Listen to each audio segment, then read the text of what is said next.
Hello my dear friends, আসসালামু আলাইকুম।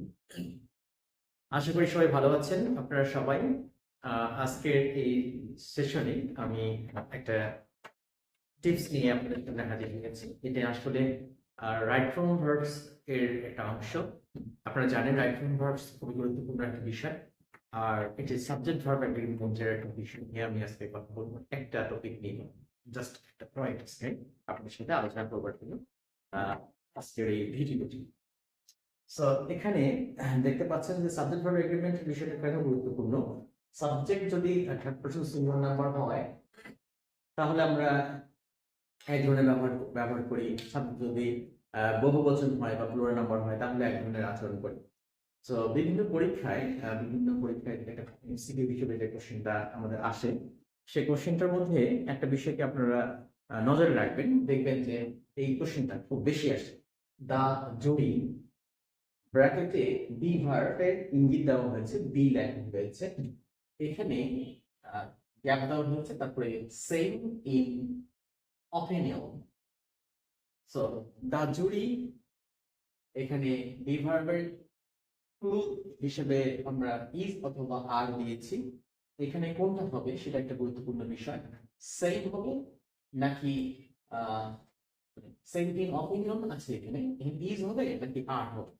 Is এবং আর এই দুটো বিষয়কে মাথায় রেখে আমরা আজকে আলোচনা করব যে জুরি এই কথাটি বিচার বোর্ডের সদস্যদেরকে একাধারে বা একসাথে যখন একটা বোর্ড গঠন করেন তারা, তাদেরকে মিলে একটা জুরি বোর্ড গঠিত হয়। আসলে জুরি এটা একটি কালেকটিভ নাউন হিসেবে কাজ করে। আপনারা সবাই জানেন যে it's a name of A class, এই গ্রুপ নেম গুলোকে আমরা কালেকটিভ নাউন বলি। তাহলে এখানে দা জুরি এটি এখানে কালেকটিভ নাউন হিসেবে সাবজেক্টের অবস্থানে রয়েছে। আর সেম বলা হয়েছে, দেখেন এখানে বলা হচ্ছে সেম।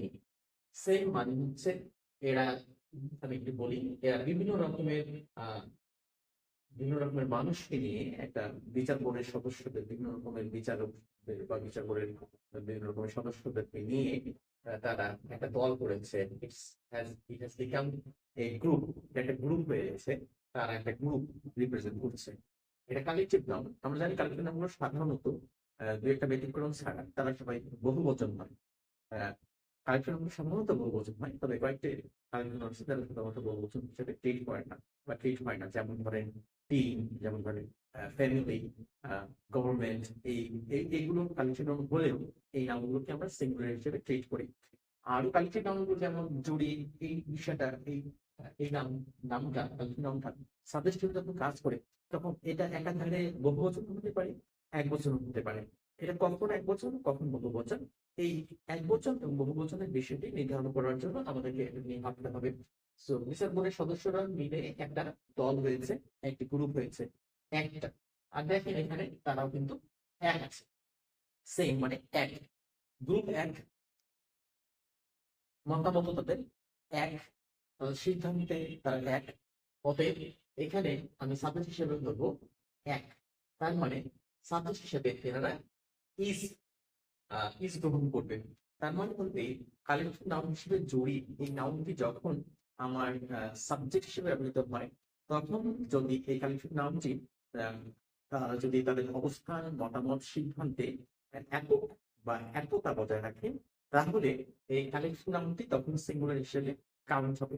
বিশেষ করে জুড়ি এই ওয়ার্ডটি কালেকটিভ নাউন হিসেবে যখন ব্যবহার হবে তখন এটা যদি সেম থাকে তখন এনাদেরকে আমরা একটা দল হিসেবে ট্রিট করবে এবং এরা সিঙ্গুলার হিসেবে কাউন্ট হবে। তো এটা হচ্ছে কালেকটিভ নাউনের একটা এক্সটেনশন ব্যবহার। আর কালেকটিভ নাউন হিসেবে জুড়ি একটা প্রয়োগ দেখলাম। তো এখানে একটা বিষয় মনে রাখবেন, দেখা যেতে পারে আমরা একটু দেখি। তাহলে এখানে যদি বলা হয় যে সেম না হয়ে যদি আমি বলি ডিফারেন্ট অথবা ডিভাইডেড দিলাম, আমি দিলাম ডিভাইডেড। দা জুড়ি আগে ছিল সেম, এখন হয়ে গেল ডিভাইডেড। তো জুড়ি যখন একতা বজায় রেখেছিল তখন তাদেরকে আমি আমি এখানে সিঙ্গুলার বসিয়েছিলাম। একতা বজায় রাখার কারণে আমি সিঙ্গুলার বসিয়েছি। তো এখন তারা একতা কিন্তু বজায় রাখেনি, তারা একতা বজায় রাখেনি, তারা ডিভাইড হয়ে গেছে। তার যখন কালেকটিভ নাউন হিসেবে জুড়ি ব্যবহৃত হয় আর এই নাউনটি যখন তাদের মতামত, সিদ্ধান্তের অবস্থানে যখন তারা ভিন্নমত পোষণ করে তখন কিন্তু তারা এই ডিভাইডেড হয়ে যাওয়ার কারণে যদিও একটি গ্রুপ, একটি দল, কিছুক্ষণ আগে আমি এই গ্রুপটাকে সিঙ্গুলার হিসেবে দেখলাম, এটা কিন্তু এখানে ভেঙে গেল। ভেঙে যাওয়ার কারণে তারা কিন্তু বহু বচন হয়ে গেল, অ্যাটলিস্ট বহু বচন হয়ে গেল, মানে এক বচন নয়। তখন এখানে আমরা আর বসাবো। তাহলে দা জুড়ি এই নামটি এখানে কিন্তু কালেক্টর হিসেবে ব্যবহৃত হলেও তখন কিন্তু এর নামটা পরিবর্তন হয়ে গিয়ে কালেকশন নাউনটাকে পরিবর্তন করে আমরা এইটাকে নাউন দেব। এটাকে বলবো আমরা নাউন অফ মাল্টিটিউড। এটাকে আমরা বলবো নাউন অফ মাল্টিটিউড।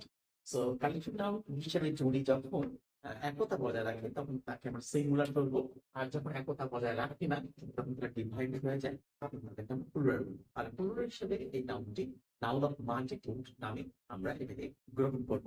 তাহলে জুড়ি এই নাউনটি যখন আমার বিভিন্ন বিভিন্ন পরীক্ষায়, বিশেষ করে চাকরির পরীক্ষায় বা অ্যাডমিশন টেস্টে বা বেসিক ডিসকাশনের ক্ষেত্রে যখন আমার এই জুড়ি শব্দটি আমার ব্যবহার করতে হবে, তখন আমি একটু সজাগ থাকবো। এই জুড়ি ওয়ার্ডটি নিয়ে আজকের আমাদের ভিডিওটি আপনাদের যদি উপকার লাগে তাহলে আমি শিখবো। তবে এই ধরনের ছোট ছোট আরো অনেকগুলো বিতর্কিত কিছু পয়েন্টস আছে যেগুলো আমাদেরকে ভাবিয়ে তুলতে পারি এবং এই পয়েন্টগুলি বিভিন্ন পরীক্ষায় আসে। সো বন্ধুরা, দেখা হবে আবার কোনো একটা ভিডিও আপনাদের সাথে এই ধরনের বিভিন্ন রকম পয়েন্ট নিয়ে কথা বলবো। টিল দেন, আল্লাহ হাফেজ, টেক কেয়ার, বাই বাই।